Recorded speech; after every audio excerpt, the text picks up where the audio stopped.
Today, I'm going to take you through the TELUS Wise Parents Workshop. TELUS has been very fortunate to uh, be listed as a partner with the Toronto District School Board. We have participated in the conference over many years, sometimes just sponsoring a booth, and I was able to host workshops last year. If not attend as a parent, I do have a 13-year-old daughter myself personally, and she is attending a school in the Toronto District School Board. Um, so really excited, and I think they always put on a great program. And I'm missing a slide here. 1 second. Well, I'd like to acknowledge our partners. I'll get to that afterwards because this slide seems to be missing here. But let me see if I can quickly pull that up from a previous deck, just to take a moment to acknowledge the folks um, that were able to help bring this conference to you guys today.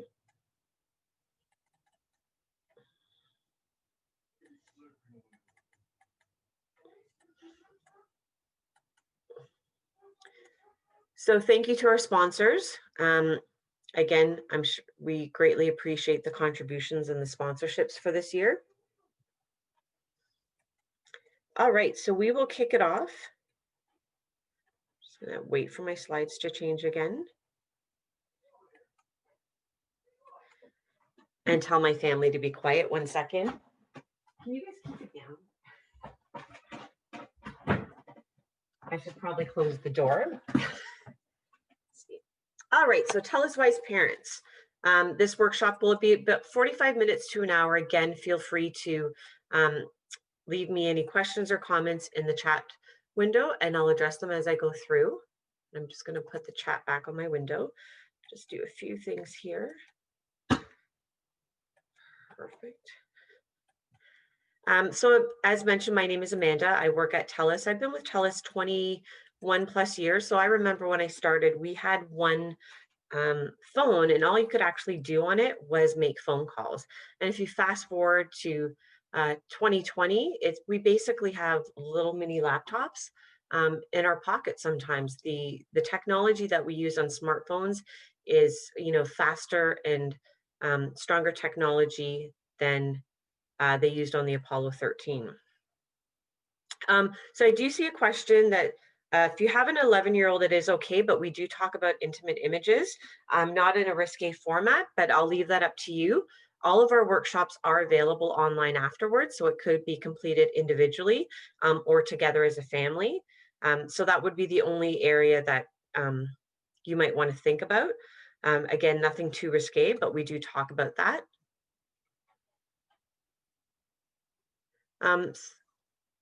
So TELUS Wise, we offer workshops free of charge for kids of all ages, for young kids, tweens, teens, adults, and seniors. We are supported, we have about 400 volunteers across the country. They're made up primarily of TELUS employees or retirees or a few select organizations where our goals align.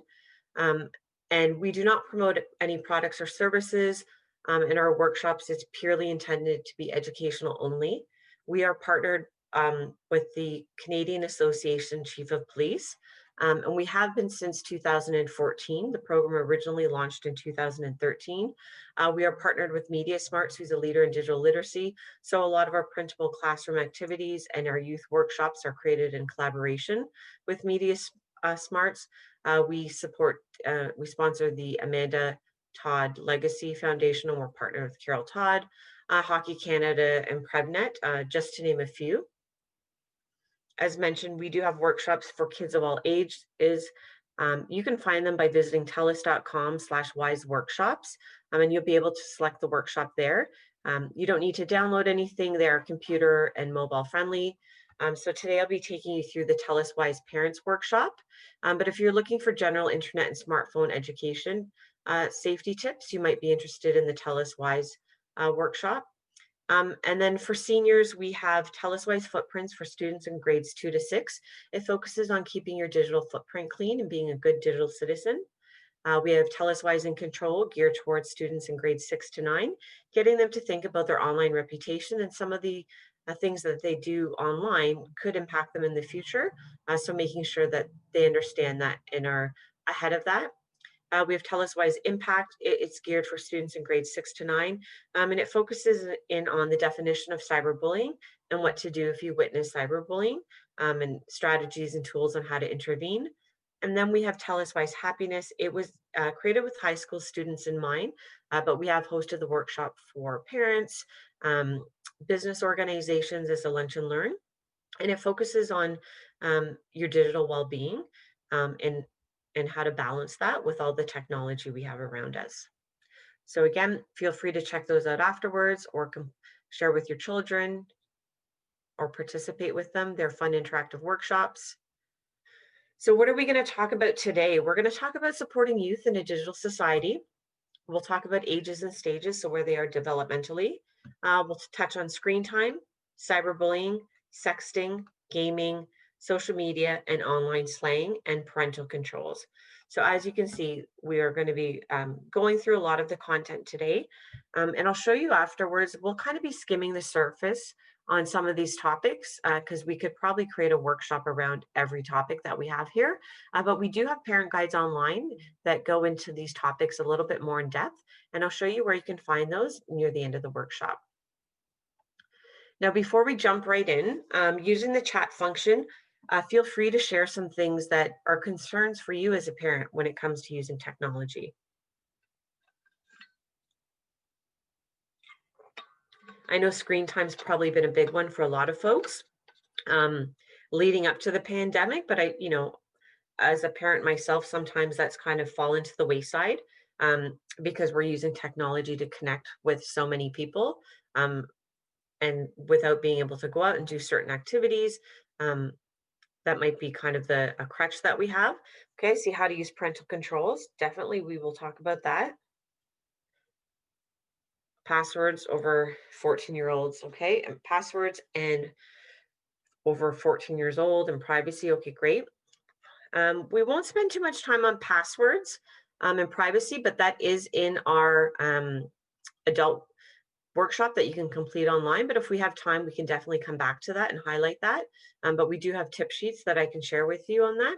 So when it does come to parental concerns, 64% of parents are concerned about online content, 50% of stranger danger. Sexting seems to be, a concern.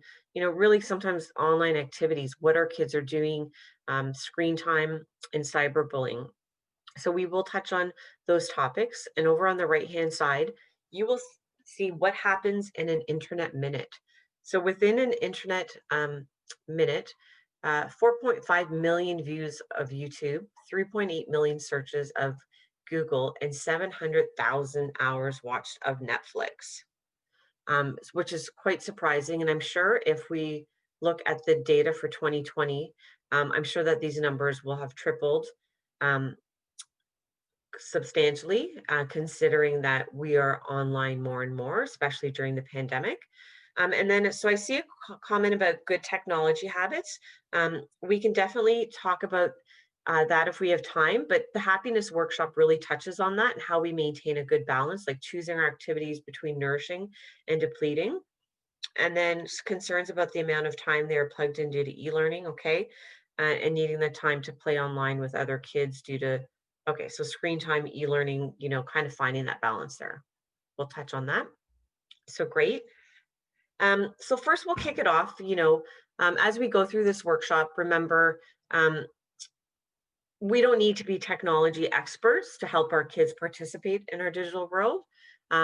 We just need to be able to teach them critical thinking skills, so that they can develop good judgment skills in both their physical and their digital world.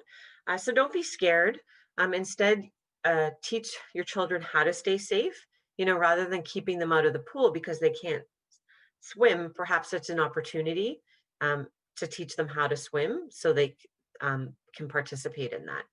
Set limits and expectations early on.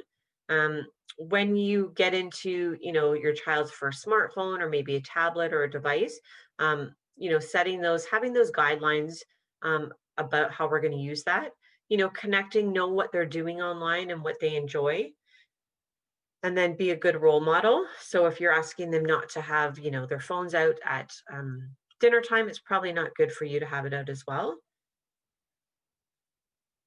Okay. And then, some people, yeah, I see some comments coming in that people are hooked on their devices and they can't wait to log back in. And then another thing is talk, and talk more. Really having those conversations, even if you're not a text expert, just to learn why they like it, why it's popular, what are some of the things that kids are doing online. So when it comes to ages and stages, um,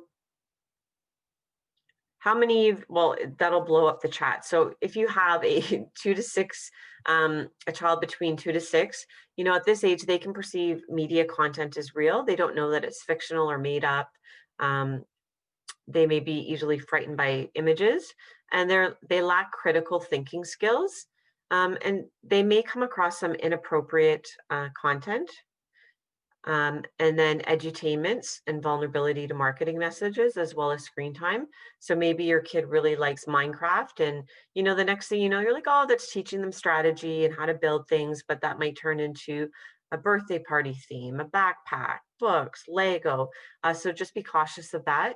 And before it'd be, if children would need to know how to type to find a video, but now they know how to use the voice activation, and they press that button and they say something and magically it pops up. So those are things to think about for students or yeah, students between the age of 7 to 12, very confident in their technology skills, watching more videos and playing more online games. And they're starting to enter the world of social media. Based on my observation, hosting workshops at plenty of schools, grade 5 and 6 are really the tipping off point of when kids start using that. And they're using things like Instagram, Snapchat, TikTok. So we want to have those conversations about inappropriate content, what they're posting online, who they're connecting with, what to do if someone approaches them. Talking about their digital footprint, so letting them know that, unlike our footprints in the sand, our digital footprint's not something that can be easily erased. Um, so getting them to think about doing the right thing online and what they put out there, because it may stay there for a while. And then expectations, of being a good digital citizen, um, and appropriate amounts of screen time. And then we have, I'm in this stage. It's like she became a teenager overnight, developing autonomy, eager to exert independence, peer pressure, seeking acceptance. They can act impulsively. I think kids individually on their own, um, they're lovely, but when you get them together as a group, sometimes, their frontal lobes aren't developed, and, they act out of control. Just even if they're having a good time, and social media is central to this particular group. And, some things to think about are privacy. What are they putting out there? Are their accounts secure? Can other people follow them? Getting them to start thinking about their online reputation. Generally, the age group are like, I'm only 12. Um, it doesn't matter. Nobody's going to check my account 20 years from now. There may be cyberbullying because, again, they're interacting more with others online. And that's where you may come across mean comments. So setting expectations about how they use devices, reminding them to come up for air and not be glued to their screen. And then it's, an important topic to talk about healthy relationships and sexting or the sharing of intimate images. So you may have, your own child, they may not fit into this particular group um, but just remember that, you could have 3 children and they're all different with their own unique personalities. And all of our children are affected by things in different ways. So as we go through the information, just be open to the idea that this is a generalization, and it may not necessarily apply to your particular child, but we can talk about through that. They might be more mature or delayed when it comes to how they use technology, or when they're getting a device, or what they have access to, depending on how much they go online or their general interest for it. So when we talk about screen time, uh, the Canadian Pediatric Society recommends no screen time um, for children under the age of 2. So that's hard. I'm like, oh my gosh, I used to sit my daughter down in front of the TV and play little Einsteins or Dora the Explorer while I made dinner. I'm like, what have I done to my child? And I know personally my daughter, would have occasional screen time when she was younger, and it was more of a distraction. So don't beat yourself up if, your children have had that screen time. It's, think of nourishing or activities that are good for them versus just time wasters.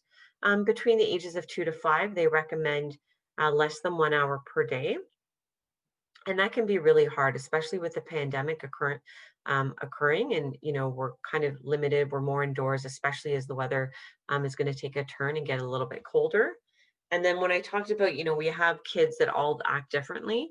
When it comes to kids 5 years and up, there's no specific recommendation because it really depends on the individual.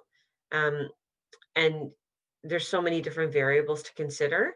So general rule is if they're getting enough social time in, so preferably face to face, but we'll take a Zoom call or a FaceTime call just to keep them connected. They're doing their homework, eating, doing their chores, participating in some type of physical activity, getting the sleep that they require in school and travel time, although for some they might be at home. So they skip that travel time, but they're still attending school. Uh, when you factor all of these things of the what should we be doing, it really doesn't leave much time for screen time. With that said, my daughter actually wakes up earlier than she normally would so that she can check Instagram before she goes to school. So the flip side is, yes, she gets up early. I'm not waking her up last minute. But on the flip side, I'm kind of like, you got up early to check Instagram. Finding that balance can be really challenging. And I think for myself personally, uh, I was a little bit more strict with screen times before the pandemic, but now, you pick your battles. My battle is just look at one screen at once. Like if you're on your phone, you're on your laptop, and you've got the TV on in the background and you're playing on your Switch, like, pick one and stick with it. So what can we do about screen time? So we can model good media use, demonstrate and be that good role model about how devices are used in our home. So if you're always on your device and your child has a question for you, pause and ask them and, really put the focus on them as opposed to the screen. Also use screens mindfully. I used to always put the TV on in the background just as some white noise, but now I've decided to listen to music instead or listen to a playlist so that I'm not, if I get distracted by a segment, I'm not taking any pausing and checking out what's on the screen. The other thing that you can do is set household rules and co-view. And so it can be different for every family. Maybe it's no screen time until you're done your homework. Maybe no screen time on Sundays or during dinner time. So you can find what works best. But if you're setting these rules, it's good to be that role model and adhere to them as well. If you say no screen time on Sundays, then you probably shouldn't participate in that. The other things, or it could be an hour right after school, whatever works best for your family, and you think everybody can do it at the same time. And then also, if you're co viewing, if you're seeing what they do online, you get a general sense of what their interests are, what they're passionate about, and you can use those as opportunities as to things that you can do in the physical world. So let's just say, for example, your child really likes dinosaurs or cars. When the world returns to hopefully a new normal, not the one we're in right now, maybe it's a great time to go to a car show or go to an exhibit where they have dinosaurs. So, really picking those out and then finding those activities that you can do offline together. And then most importantly, minimize screen time for young kids. And then maximize positive use for older kids. So technology can be great. Mindlessly scrolling through Instagram or TikTok videos is not the same as perhaps, photography or creating a blog, doing your homework or using it, for self-expression. So think about that. And then I see a comment, I worry about addiction to tech, can't do anything else that is interesting to them. So we'll touch on that a little bit more when we get to gaming, and then we can talk about some general concepts. Um, a really good documentary to watch on Netflix, if you haven't seen it already, is called um, the our social dilemma, the social dilemma. Um, and it's basically follows some tech giants that created some pretty cool features that really entice us um, to stay connected and want to pick up our devices. I highly recommend it. It's a great watch. We also have a recent article with some tips, and then we've incorporated those into our happiness workshop because apps are designed to hold our attention. Those notifications, badges, banners, everything that comes through, that is definitely by design. Up next, we will talk about, before I move on to cyberbullying, are there any questions about screen time? And you can use the chat function.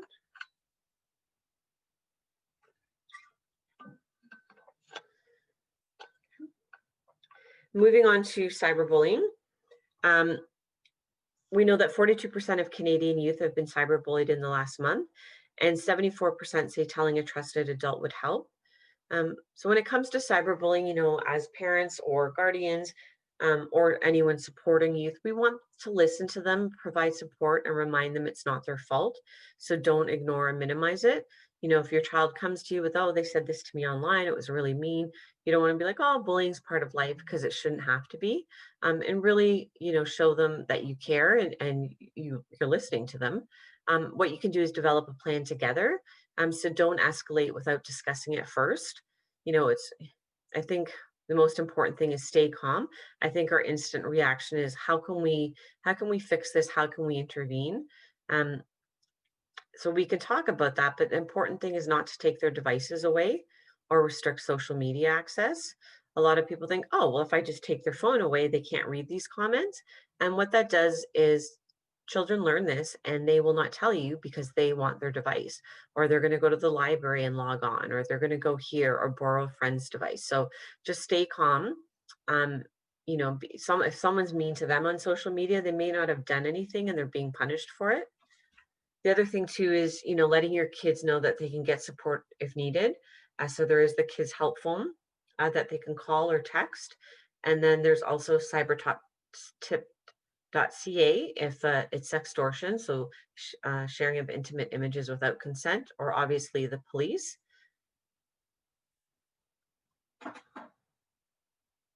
I'm going to play you a video. It will feature Carol Todd, the mother of Amanda Todd that died by suicide.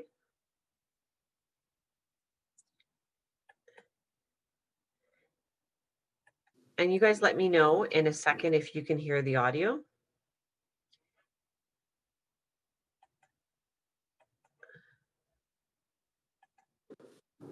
I think it's really important that we share our stories because we learn from Oh, pause there. each other's stories. Thanks.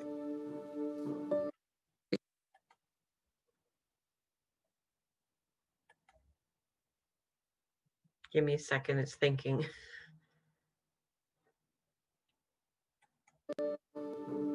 I've learned a lot from Amanda, her life and her death. I want us all to use her story in order to make change. She's very spirited, very energetic. She knew what she wanted in her mind. And I always said,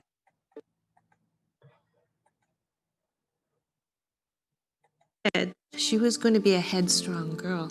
And she was, to a point, until all the bullying and the cyberbullying. And then I saw all that spirit just vanish. What I want to tell parents is don't be afraid of technology. It's part of our life and it's here to stay. We need to talk about what everyone is doing in their digital life. If there's a game, talk about the game. If there's an app, talk about the app. Talk about the online safety. Just have those conversations as a normal part of life. Having open communication, having that trust, and encouraging your children to say, can you help me? I can't help Amanda anymore, but I can certainly help other families and other children, and that's important to me. I think that if Amanda were watching, she would be surprised at what has been accomplished in her memory. It gives me hope.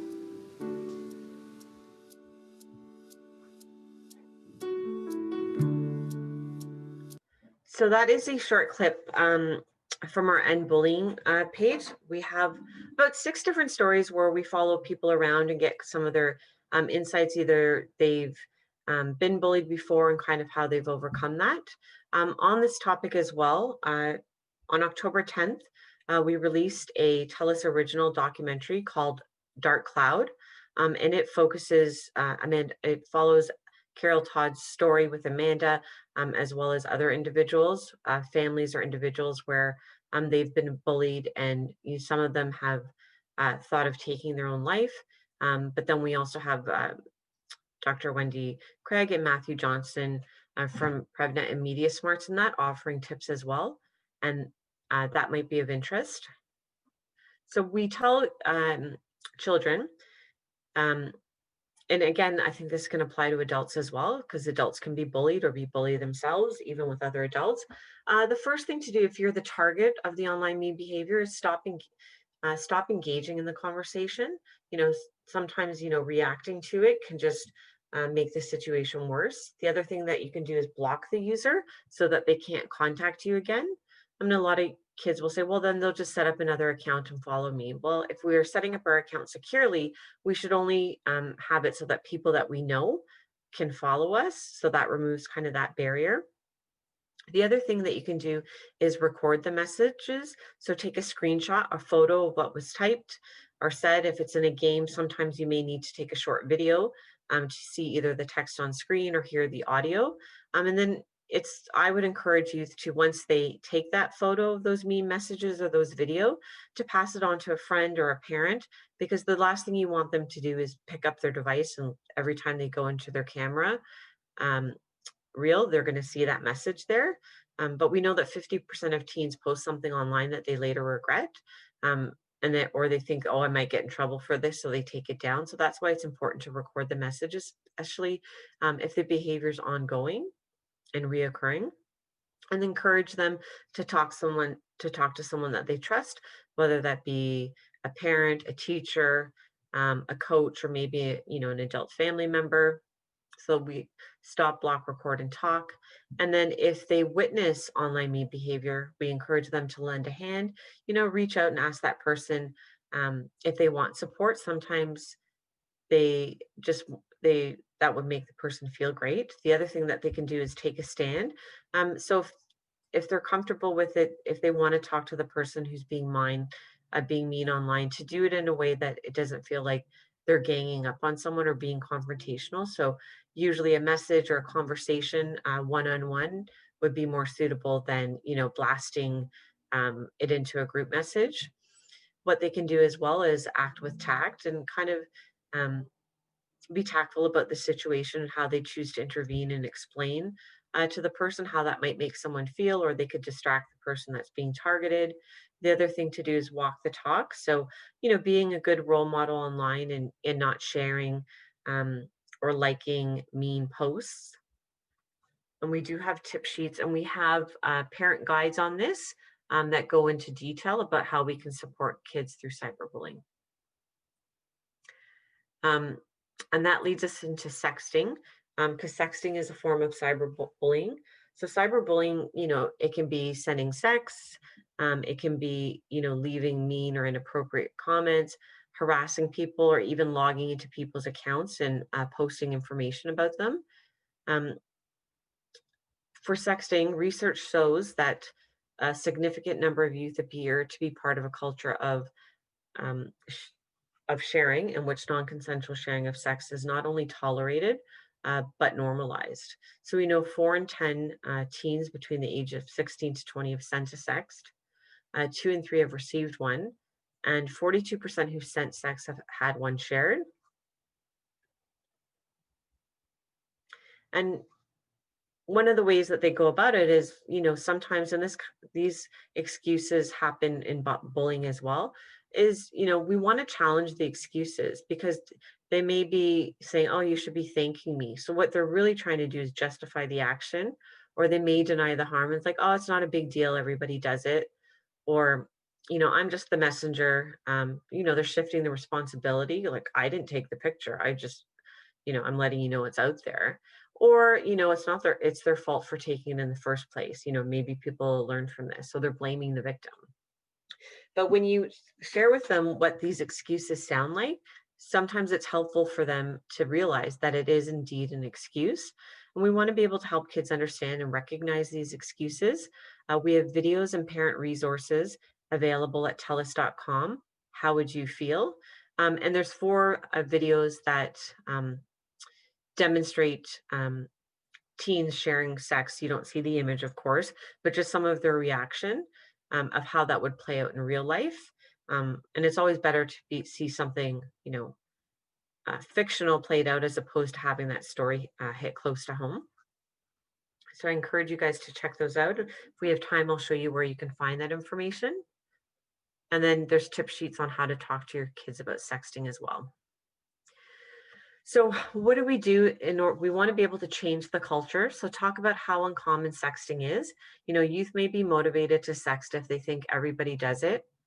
I watch a lot of Netflix. I watch a lot of like teen related, like Riverdale or some, stuff that has a lot of teen, and a lot of them all start with, someone shared a picture um, of, a nude photo or something's been passed along. Um, we see it in, videos, movies, etc. So people might think that everybody's doing it. So letting them know that it's not something that just everybody does. Talk about digital permanence, and they shouldn't do anything that they don't want to. So not being pressured into sharing a photo, um, or trying to prevent people from making fun of you. Um, really teach them, about that. If this is not a TELUS officially endorsed tip at all, but when I chat with my daughter, if you ever get pressured and someone keeps asking you, you can send them nudes of your Barbie doll that you have stored away, and then hopefully they'll get the point. Reinforce the importance of treating everyone with respect. Sharing sex is hurtful and wrong. Like if it was intended for that person, that would have been sent to them. It would have been passed along or shared with the entire school. And then also model consent. So ask before you post pictures of your kids. And, this is a subconscious way that we're teaching them, always ask before you post a picture. And then they'll get that in their mindset. So I do that to this day, especially, if there's kids, I ask if I can, even my friends' kids, can I take a photo of them? Yes. And if I want to post it, I'll share it and be like, can I post this online? Um, because really we want their consent. I think of all the photos I posted of my daughter when she was quite young, and now they pop up and she's like mortified, like so embarrassed. So they call it sharenting. Sometimes we share too much, and when we don't have their kids' consent, they hit 18 and they look back and they're like, oh my gosh, mom, why did you post this? So it's a good habit to get into. And up next, we talk about gaming. This is where a lot of cyberbullying will occur um, for young kids because generally, they might not be into TikTok, Instagram, or Snapchat yet. They may start off gaming. So, second to watching YouTube, gaming is the next popular online activity. It's important that we check age ratings and reviews to see what's appropriate. They're usually in the box or within the online store that you've purchased them from, and you can read the reviews. For apps and gaming, there's a really good website called commonsensemedia.org. And I'm just going to type it in here so that you guys can have it, media.org. They review books, movies, apps. Parents will review as well and leave comments. Kids will leave comments. And for some of the bigger apps, it'll kind of give you a how to of like what's the main purpose of the app. So I encourage you to check that out. It's important to know who your child is connecting with. Are they connecting with just friends or people in their school, or is it kind of open and they could be playing with anyone, anywhere, anytime? And you can adjust privacy settings and parental controls in most gaming consoles so that you can restrict. Maybe they can't download games that aren't suitable for a 12-year-old, or they can't, no one can leave them messages. You'd have to go to your specific game console for that, but just know that the settings are in there. Or you can just block it that they can only play with certain users. So maybe there's a group of friends they play with. You can set that up and really talk to them about stranger danger and teaching them how to block and report others. Sometimes when you're playing a game, you get really excited. your good morals go out the window. There's a lot of screaming, yelling, people making fun of people. Maybe they're losing. Um, so be mindful of that and teach them how to do that in their console. And then be mindful of freemium apps. These are apps that there's no charge for, but they offer a lot of advertising or in-app purchases. Or sometimes when you're purchasing a game, you may be giving away your location, access to your contact role. There's something else that you're giving up in exchange for that. Um, and then also watch for concerning behavior. So Fortnite, um, really big, number one game going into the last school year. What are some of the things you do online? In between grades 2 to 6, everyone's like Fortnite. Um, I played it once or twice. A lot of swearing in the first game, and that's often where kids will wear headphones. Another tip that you could do is if you have younger children playing these games, you can connect the device to Bluetooth so you can hear the sound in the living room. So at least you know the conversations going on. But it was known for, because it's a real-time game, you can't pause it. So when dinner's ready or you have to leave for soccer practice or other things, they get upset because they think that they have 10 more minutes in their game. It just depends on how long they go. So if your child's like not being able to sleep, they get really worked up or angry. It might be time to kind of set up a schedule of how they use it, and guidelines of how they use that in order for them to keep playing. Gaming is not considered an addiction at this point. It's considered a disorder, but it can take over people. We do have a parent's guide on that goes into a little bit more depth about supporting children that are gamers, and I'll point where you can find that out later.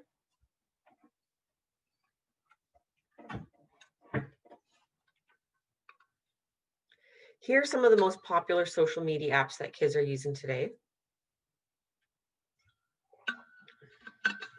Most of them should look familiar, um, but I'll touch on Twitch. This one may not be so familiar for others. It's a live streaming video platform, which is especially appealing for gamers.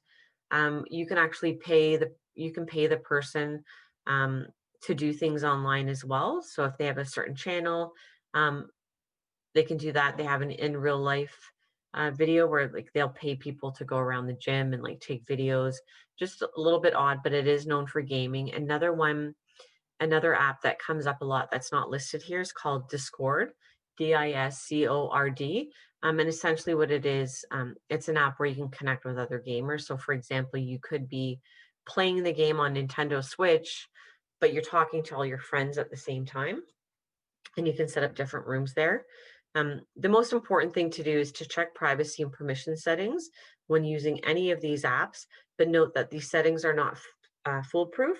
There's still a risk that users can be exposed to inappropriate content and or approached by strangers. So for example, if your child has an Instagram account and it's set to private, um, sure, strangers, they might be able to see their name, their username and photo, and they can request to follow them. But on the flip side, your children can search anything, hashtags, and come across other people's social media profiles. And I think with the social media apps, you know, people don't want to just have 10 people following them. They want to have hundreds of people following them. So sometimes they leave their account open in the hopes that people will follow them, like their videos, etc. And that can really weigh in on kind of their self-worth. And I know Instagram in the last, I'd say within the last 6 months, before you could see like, 100 people like something, um, they don't put the number there so that it doesn't look, I guess, as satisfying. Um, Lots of interesting concepts around that. And then we do have a guide on social media, tips if parents are using the apps, tips if children are using the app, and just things to be aware of that go a little bit more in detail. Are there any apps that your child uses a lot for social media that aren't listed on this list? Because we've picked the most common ones. Facebook and Twitter is not a big one. Yes, the more the better, strangers included. Yeah, a lot of people. So my daughter has an art account, and I was like, well, you can't use your real name, and this, that, the other thing. So just be aware of that. If it's for creativity purposes, just one. Okay, Google Hangout. Yeah, that seems to be a big one as well. chatting because they start using it at school, but this is another way that they can video chat and send messages. Okay. And then we get into online slang. Here's some popular acronyms and phrases commonly used by youth. Um, it's funny, I had a conversation with my cousin over Facebook, and she's like, I just found out what this means. And I didn't even know what it means. I'm like, well, I go to Urban Dictionary if I want to find out a definition of something. And so when I read it, she's like, oh my gosh, my father is going to kill me because she sings this song out loud all the time, and I had no idea what they were referring to. So just be aware that there is online slang. It does change from time to time, and it can differ by region. Like I said, spill the tea, and some people are like, what? I'm like, it's like gossip, spill the tea. You haven't heard that? So just know that it's out there. Know that as well that emojis, they can also take on a different meaning as well. And sometimes people, I think it was 2017, Facebook reported, I think, over 71 million emojis are sent without any text with them. Within a certain amount of hours a day. So that's a lot. It could be something like if you see a frog, they may be referring to the person as ugly. So there's a whole list. There's a lot of drug and sexual references depending on what they are. Um, you can Google online if you're looking to decipher of what some of the common ones are. You can go online and do a search for that. It's not appropriate for a workshop presentation, but they are out there, and just being aware of that. And if you don't know, sometimes ask your kids or other people, maybe another adult, what they mean if you're looking to pick up your online slang. So we are at parental controls. So what do parental controls do? So they block unsafe and inappropriate content. They can control, so you can limit usage and or restrict access to apps. And then you can monitor, so gain insight into contacts and messages. Some of them are paid services, especially if you want to get into the monitor, so gain insight into contacts and messages. We'll talk about those in a second. But a lot of parental controls that you likely already have on your device, or you may need to download an app. Apple does a great job of Apple families. So you can set up parental controls. On my device, I have an iPhone, so I've set my daughter up. I have family sharing, and I set up my daughter has her own Apple ID set up as a child. So I invite her to the group. And then, so anytime she wants to download an app, I get a pop-up, I can approve it or decline it. But that gives me a chance to review the app to make sure it's age appropriate, um, see what people are saying, where the app was made, see if I have any concerns. And if I agree, I hit approve, and she can download it. I can see where she is physically located, if she has her data on. I can, set a limit so that she only has um, an hour of Instagram a day, or different things. So when you use up that time, you go into the screen time feature, um, and you can say, okay, you did all your homework, I'll give you 30 more minutes. So you can take advantage of that and block unsafe sites. On Android devices, it's called Family Link. You do need to download apps, though it's not built in like it would be for Apple. So you would download the app on, say, the parent's device and the child's device, and it does something similar that once you link them up, if your child wants to download something, you can put some restrictions there. The one thing that they're not so good at is blocking specific sites um, on the Google site, but it's a start at least to control apps. There's lots of paid products out there as well, like Circle is one that I'm aware of.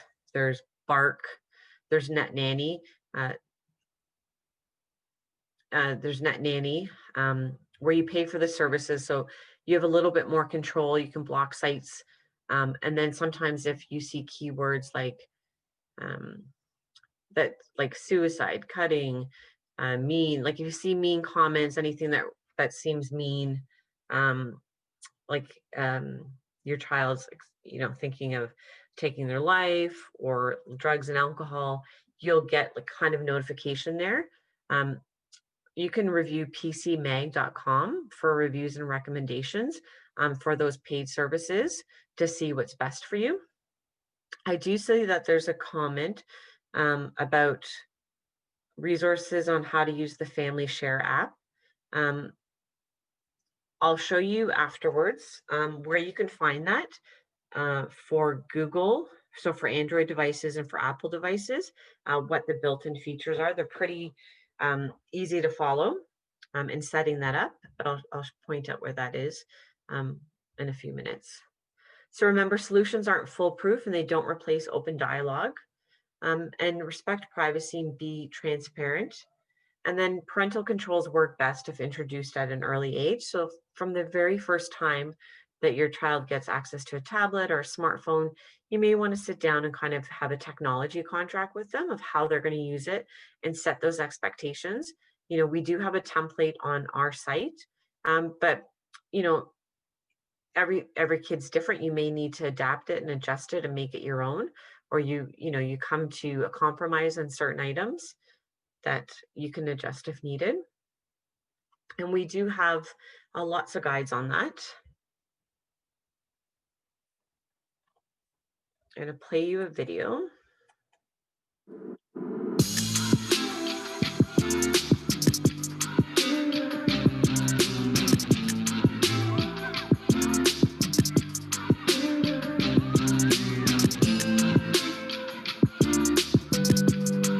They can't break you down no more. They can't break you down no more. They can't break you down no more. So we've had a big focus on end bullying, and a lot of our youth workshops do focus on that a little bit more. Through our partnerships, we um, have been really promoting end bullying, and a lot of people will recognize the hashtag from time to time, and it really stands out to youth. And so right now, because we're not physically in the schools, we have Hockey Canada hosting an upcoming workshop um, about end bullying, as well as our various CFL teams across the organization. Obviously, they'll be doing that virtually, though. To get more information, you can access digital workshops at telus.com/wise workshops. So there is another adult workshop that you can take, and that's general smartphone and internet safety. Then we have all of the youth workshops. I did see some comments as we went through about finding that balance. The TELUS Wise Happiness Workshop would be relevant for students as early as I think grade 6, all the way up to adulthood. So that's definitely worth something checking out. We also have lots of resources at telus.com/wise, which I'm going to show you. These are just a few of them that you can access. So helping our kids navigate video games, helping our kids deal with cyberbullying, helping our kids navigate our digital world, talking to youth about forwarding sex, helping them use their smartphone safely. We have online social, we've got all kinds of stuff. So I'll point you to where you can find that. So at telus.com/wise, just take you to the main page. You'll come to our website. We'll have the highlight here. So the latest ones, you can watch the Dark Cloud documentary. Usually on a weekly basis, we do post an article. And they vary week by week. You can book a workshop. We're not doing face-to-face, but we can support virtually if you prefer a webinar as opposed to online learning. If you're an educator, you can find lots of resources here. But the quickest way is when you're on the page to click on resources, browse all TELUS Wise resources, and then you can filter out by audience. So for adults and parents today, so I'll go through there. You can just focus in on, for example, articles relevant to your group, or the quickest way is guides and resources. That will bring out all of the guides. So here I'll pull up our Keeping Kids Safely with Video Games. You'll see that it's a little bit more in depth than the stuff that we chatted about today. How to find out if your child's a problem gamer. Give some tips for managing screen time that will link out. How to know what games are age appropriate. things to watch out for. Um, Avoid inappropriate content with the following tips. So everything that we chatted about, we do have a guide online that you can take a little bit more time to review in detail.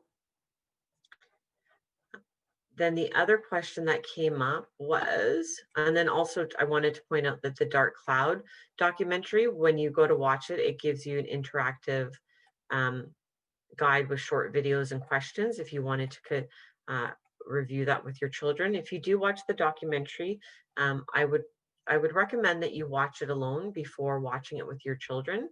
I would say it's, in my opinion, maybe grade 8 and up. It might be appropriate, but for anyone younger, I would highly recommend that the parent watches it because it's not graphic in any means, but it does talk about suicide and mean behavior. So I would hate for, any child to leave feeling uncomfortable after watching the documentary. But so if you have younger kids that you want to share with, perhaps watch it by yourself first. And then the other question we had was about family share. So if I do Apple family sharing, let me just see here. They, I think they do a great way of educating on setting up family sharing. And I'm just going to put Apple Families, I think. Apple.com/families. I think that they do, in my personal opinion, a really great job of, synergizing control over all of the devices. It took them a bit, but you can keep track of your child's usage. You can set limit and expectations. You can take time away. You can choose what apps they can use because you have to approve them. You can go to a kid's store. You can easily create limits. You can limit who they can communicate with, and you can set downtime. So a lot of stuff that you can do there. You can also restrict in-app purchases. And then also I do this, I'm so bad for it. I feel like I stalk my daughter, but she's getting to the age, she likes to go to the park after school or here or there. School's only 5 minutes away. So I just like to know randomly I can go in and see where she's located because she does have data on her device. Or they say they're going to be home at a certain time. It's not that time, but before you freak out, you can see them physically, like she'll be home in 1 minute, she's walking. And then for Google family, and I've set them up both. I use like the Google families. I have the family link on my iPhone and I can still see what my child's doing on their Android device. So it is comparable there, but it was quite easy to set up, but you can find more resources there. Because it is like vendor and OS specific, we generally don't post any of that on our end, but the resources are there and available. So that will lead me to, just going to put this back up, the questions page. So let me know if you have a few minutes. Feel free to take our TELUS survey just to capture some feedback about the workshop because it helps us improve them going forward. I'll send you the direct link. It should literally take less than 3 minutes unless you have a lot to say, but I'll open it up now to see if you have any other. There was one actually that I remember from the front. It was about privacy and permission settings. I would recommend that you take, I'll show you the workshop because we do talk about what makes a strong password. And then I'll pop in the tip sheet. So I recommend the Empowering You to Stay Safe in Our Digital workshop. That'll talk about internet safety, like privacy. There's some privacy quizzes in there, what a strong password looks like, when you should change them. All of that information is in there. And then also our tip sheet. I'll send you the link shortly. Everything's in English and French, and we only have our tip sheet. We have it available in Arabic, Punjabi, Chinese, English, and French. So I will quickly find those, but I'm just going to see if there's any other questions that I can answer while I pull that up. Okay. From using computer or Fortnite too much. Um, i- there's different, so for computers, you might want to look on PC.mag for something that would work for your laptop. For computer to adapt that, I'm more familiar with the mobile device stuff, but PCMag.com should be able to give you a recommendation there, or depending on what, I don't know if you're using a PC or if you're using a MacBook, generally you can Google that, just like how to limit screen time on that. That may help as well. So unfortunately I don't have the information. And then let me just pull up something quickly here. And then I will pop in the tip sheets in a second here. Just got so many windows open. Send.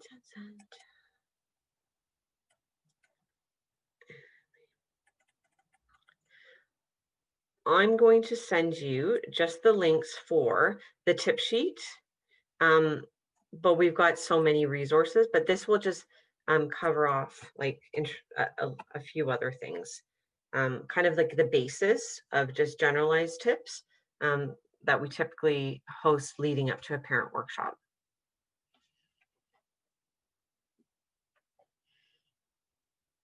And if you have colleagues or team members, um, you know, that would be interested in the workshop, they can access online, or you can request a webinar online as well for adults, or maybe your child's classroom.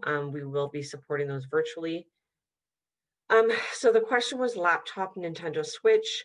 Okay, for Nintendo Switch, other things that you can do, I would say in that case, if your child's connected to Wi-Fi to use these devices, check in with the provider of your internet. I have, what is it, Rogers Ignite, for example, and so within the app, I can manage those restrictions, like of particular devices that connect. So I could like turn off, like not allow the Nintendo Switch to connect to that. So that might be an option for you there. I can prevent laptops because when they first connect, I can categorize them and put them into different areas. So in a second, I can pause the access to anything my daughter accesses in a matter of seconds. Before, my old modem, I just had to unplug everything, which wasn't good to me because I still wanted to go online. But a lot of the Pure Fibe devices do that. Okay, great. Well, I'm glad that you guys enjoyed the workshop, and hopefully you'll take some tips away from that. Feel free to check out our resources. There's a lot of great content there. And if you ever have any questions that pop up, feel free to email wise@telus.com. I hope you guys enjoy your afternoon, and hopefully it doesn't rain too much more. Thanks, everyone.